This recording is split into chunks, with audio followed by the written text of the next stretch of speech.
blah, blah, blah. The cow goes moo. The pig goes oink. Don't leave your key in your boik.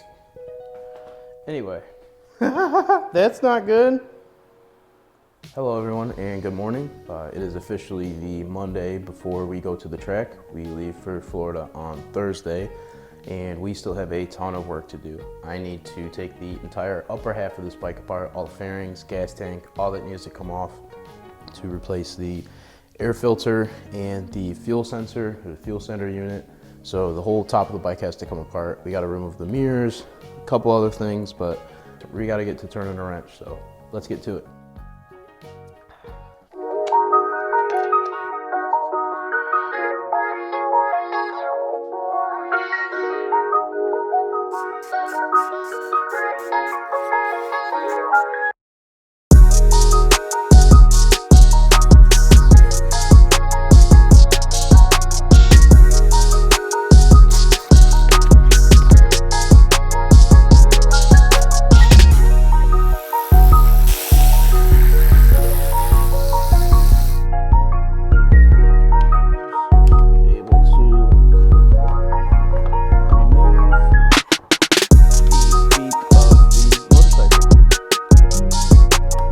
Such a cool piece. Kind of looks like a little Panigale. You put the headlights in there.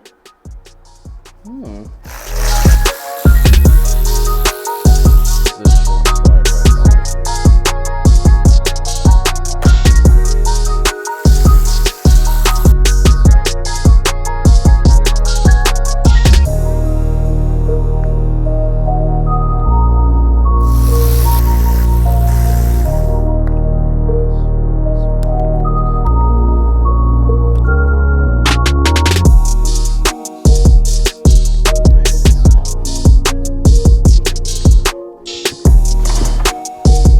should slide right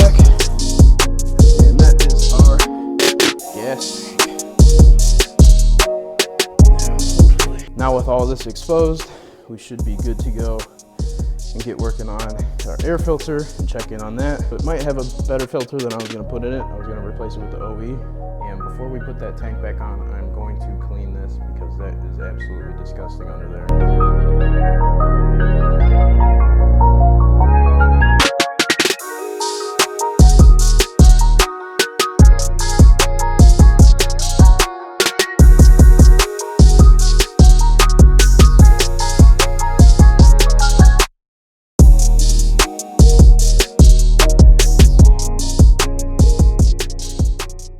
Okay, so as you can see, I've moved the gas tank over to a toolbox and propped it up a little bit, so that way we can access our fuel sender unit. This is the new one in the box, so if you look at it, it looks like it just unthreads from the bottom. It's a big long rod, there's a level sensor in there, and that's what tells you how full your gas tank is. So I'm going to go ahead and, with this propped up, get this unscrewed and install the new one.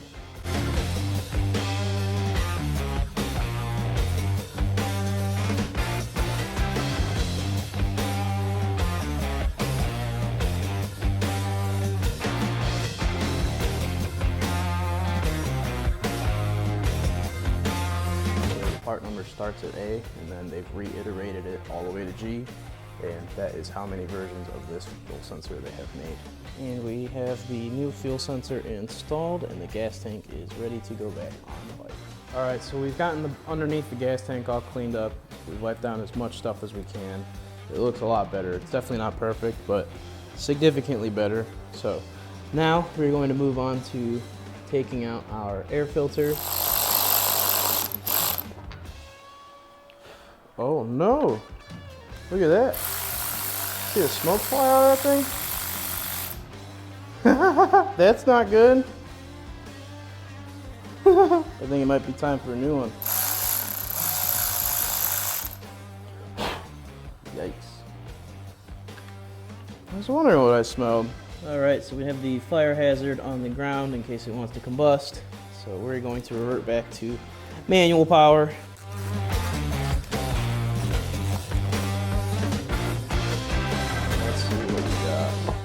Actually looks pretty clean.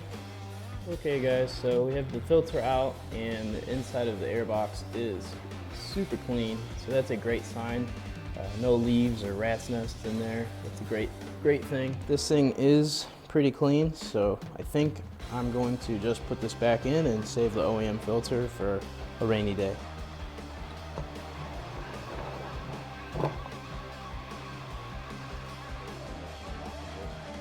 It can never hurt to be too clean, especially when you're dealing with intake stuff. Okay, so before we get the gas tank back on, we are going to go ahead and remove this Garmin GPS mount. I've already gone ahead and taken care of the wiring. It was all zip tied up. It was zip tied under the bars and leads to this connector right here in the factory. Currently, I have the bars marked to line them back up, as you have to take the 4 clamp bolts out to remove the base plate. Figuring it out as we go, but let's get this off.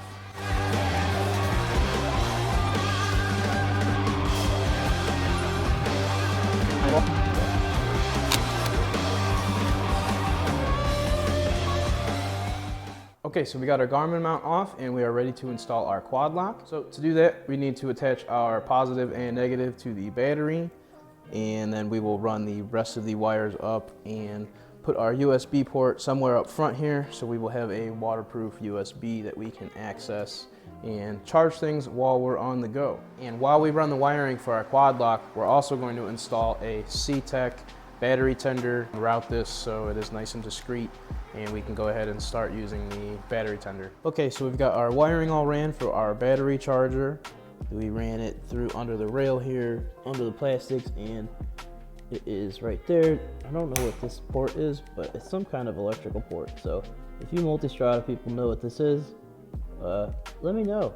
And then my favorite part is I was able to snake the quad lock USB controller in the frame rail. So I'll be able to, I hope with the, I don't know how much of this I'll be able to see when the fairings are back on, but even if I could get a screwdriver or something in there, I can flip that switch if I need to. So our USB port is up here, up by the handlebars, which will be really nice to access. If I want to charge a GoPro or something just simple and easy, I should be able to use this to at least power something. And then additionally, I will be putting my quad lock on after the track. So since we have all the fairings off, we're going to go ahead and change the coolant and switch over to engine ice. And to do that, we're going to open the radiator cap, open the reservoir cap, and we're going to flush with distilled water. So run over to the store, get some distilled water. We want to get as much of this out as possible, and before we throw our engine ice in, so that way we're not mixing any foreign materials that aren't supposed to mix. It's always a good idea to flush your system before you add a different type of coolant or any other liquid for that matter.